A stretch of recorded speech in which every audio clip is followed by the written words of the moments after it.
All right, music fans, welcome back. Harmless Dave back again, talking real music in real time for a few real people out there, just like you and just like me. All right, so Lone Rider, been plugging the crap out of this because it is amazing. The album is called Sundown. Their first album is called Attitude. You might want to get that one too.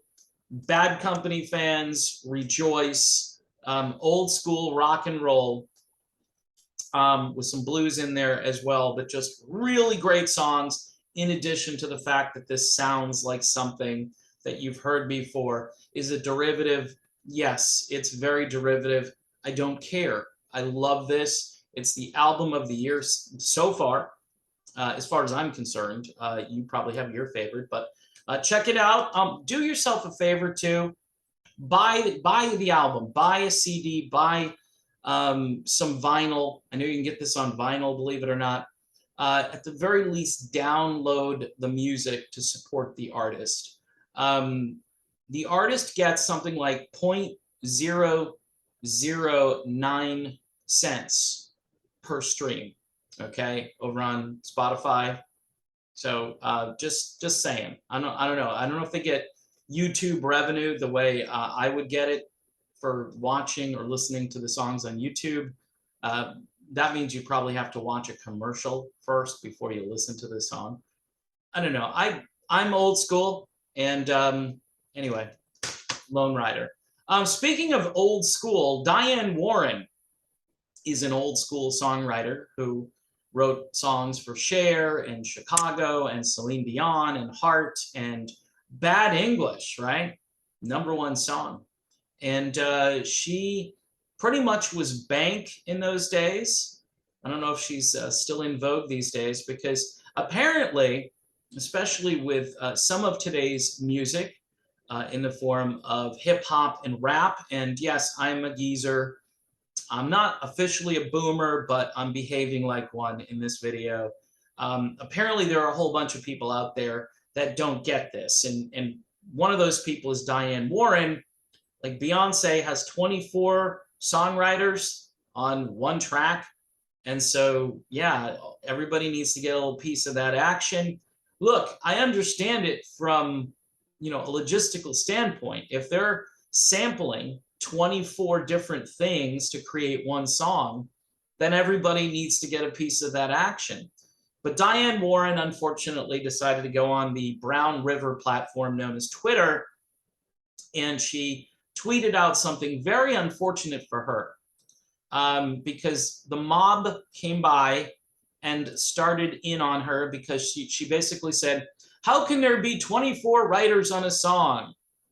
And somebody immediately came back and basically said that her question, the way it was worded, was racist, because within certain segments of music these days, which are dominated by certain groups, which, again, I don't care. I don't have a problem with color you are. None of this really makes any difference. But to some people, this is just an affront. Here's an old lady now. I don't know how old Diane Warren is, but she's not a spring chicken. She might be older than I am, so she's really old in that case. But she comes along, and she notices that there are 24 songwriters listed on this song by Beyonce. I'm not going to look up the song, but because all of it is kind of irrelevant to me. I don't care. It's the difference between the way things used to get done, right? If you were a songwriter, even if you were writing hip hop song, you were the songwriter, right? And you might sample somebody else and give them some credit. But all of this sampling, some people would consider theft. Like, hey, you're taking this person's art and then you're repurposing that art and putting it into your own song. Creative? Absolutely. A lot of this stuff is extremely creative, but it's creative in how it's put together. Like, somebody knows how to put together a puzzle, and the puzzle is amazing and it's beautiful to look at. But if you stare at it long enough, you're going to start to see things from other people in there. You're going to hear little bits and pieces of songs. I think the first time I heard Funky Cold Medina, it took me a minute or two, and this is how many years ago, right? Just okay. Grandpa's talking now. So not officially, but you know what I'm saying. So soon, maybe. I don't know. I'll let you know if something happens on that front. So anyway, it'd be fine. I mean, it's just a number, right? Once you get to a certain age, you just like, hey, just a number, and you just start to not even, at least me, I don't even want to think about it. So yeah, Funky Cold Medina, and you heard this guitar sample, right? And it was from Hot Blooded by Foreigner. And I'm thinking to myself, whoa, they just stole that right from this great Mick Jones, you know, Mick Jones, the evil Mick Jones lately. That's his, and Lou Gramm maybe helped with the writing and so forth. But I don't know. Maybe did they get credit for that? I don't know. I'm thinking they might have. The point is that was one thing they sampled. Maybe they took a drum track from someone else. And of course, this was like the late 80s and early 90s when this stuff started to happen. And now it's just so pervasive in that style of music that it becomes a game. It's like an assembly line where you put all these pieces together and you make a song out of it.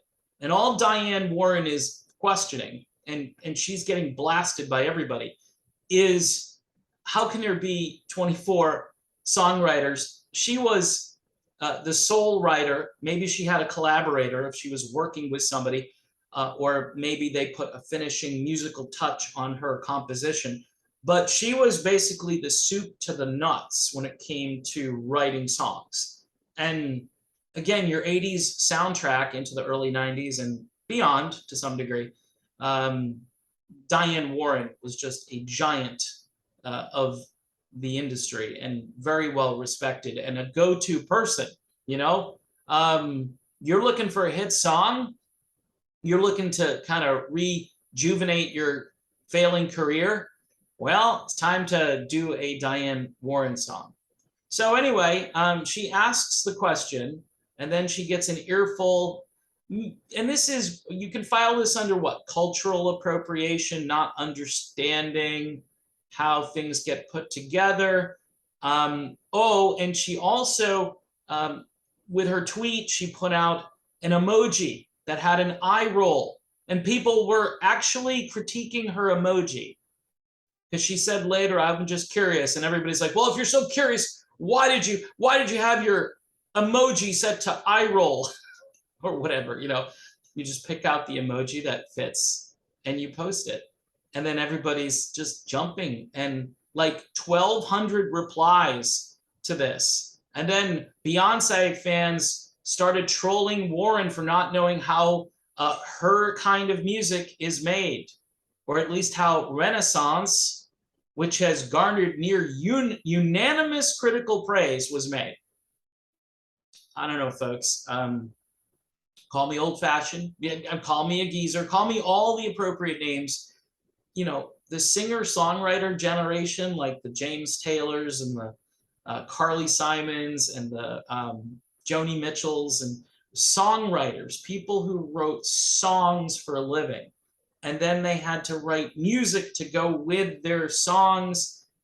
It was a process, sometimes painstaking. I remember hearing Glenn Fry in the Eagles documentary talk about Jackson Browne, who lived, I guess, below him and was constantly on his piano trying to perfect whatever he was writing, and he would do it over and over and over again. And I'm sorry, it's a lost art form.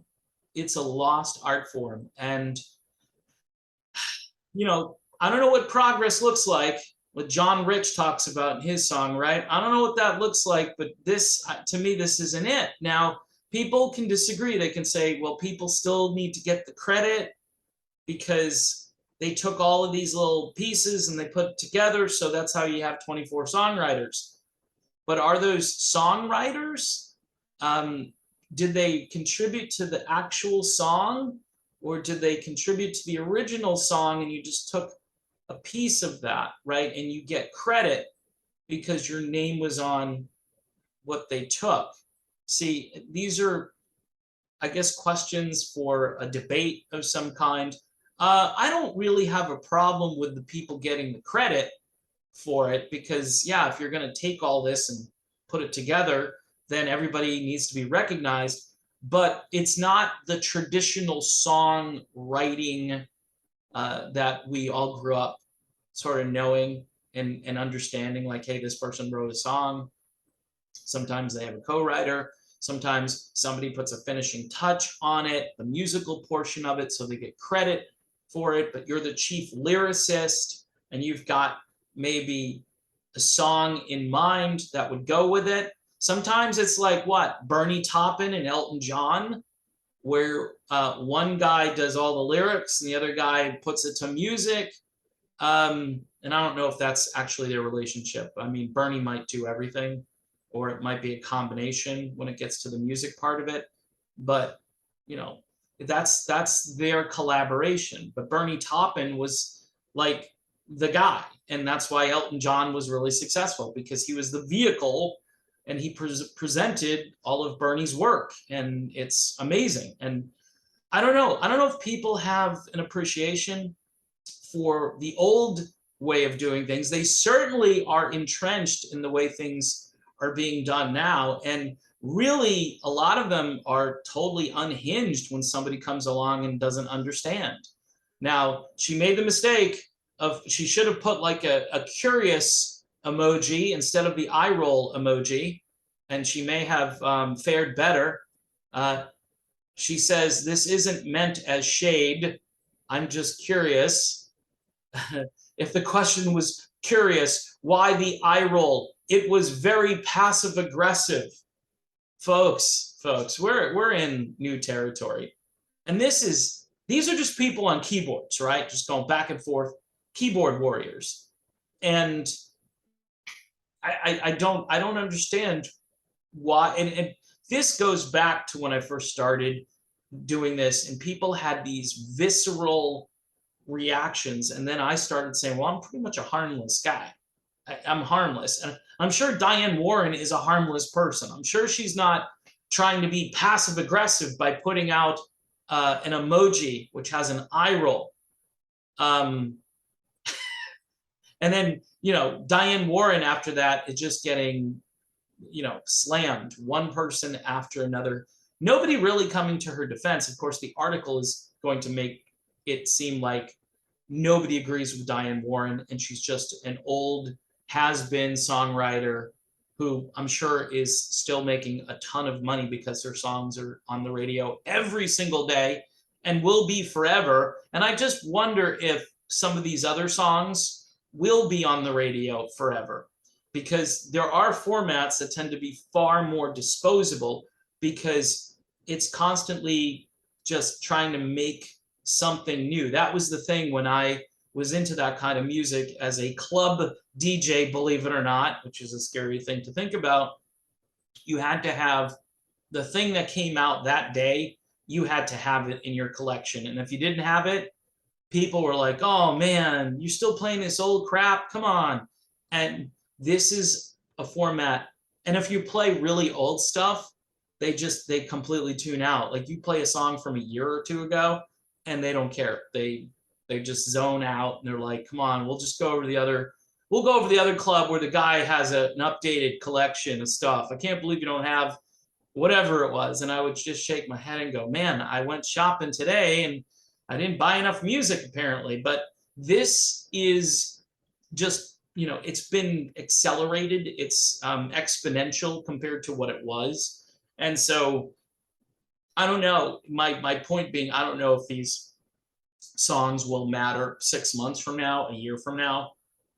Whereas Diane Warren, look, all of the music that's on the radio, a good chunk of it is stuff that Diane Warren wrote, and her peers in that era and genre of music, which is pop and rock. And that's kind of it. That's Diane Warren. Pop songs, rock songs, maybe a few more up-tempo hard rock songs, depending on who the artist is. But it's just kind of a shame how somebody who's, I guess, not into that genre is treated. If you want to make and have some goodwill with somebody like Diane Warren, who really is a great songwriter, you wouldn't just go on full attack that she's all passive aggressive because she used, wow. I mean, again, and you wonder why a lot of us don't like Twitter, and I call it Cessbook, like cesspool. It's Cessbook and the Brown River. So they're both kind of, you know, the same level of toxic brown sludge. And my advice, you don't need to be on those platforms. I know people always say, visibility, I can't believe you're kind of in the shadows. You're not real. I'm like, so what? You know, people know where to find me if they want to find me. And sometimes people do some crazy stuff. And so all I can tell you is, you know, I don't know how useful it is to post anything negative about something that you don't understand. I think what you need to do is probably just keep your powder dry and maybe try to reignite the music that we once all were hearing on the radio and strengthen what's left of that little tributary that is starting to run dry. So again, just trying to give some advice to Diane Warren, who doesn't need to take advice from me. She can say what she wants, and good for her for just asking a question, but man, is it worth it? And they want it not to be worth it. They totally want to shut you down and shut you up.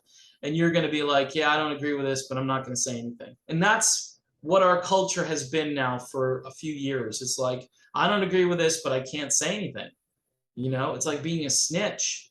It's like, I can't really speak my mind, because then people are going to start to know about that and they're going to put me through the ringer for having opinions. I said that right out of the gate when I started doing this channel. It's like, I have opinions. You don't have to like them. Guess what? If you don't like them, you don't have to watch. But for some reason, people are still doing this stuff. So in any event, that's my video. I'm sticking to it. Diane Warren, songwriting legend, wrote so many great songs. And, you know, if you hear a good song from the late 80s and early 90s, it's probably Diane Warren. There's a good possibility that Diane Warren wrote it, especially if it's a ballad and it's got some gut-wrenching lyrics and, you know, imagery in there. It's probably Diane Warren. So that's my video. Thanks for watching. Don't forget to subscribe, hit the bell for notifications, Patreon for $1 a month. Yeah, people, I need patrons. We get some, we lose some. So if you'd like to support the channel, you can start doing so for just $1. All right, I'll be back soon. See you then.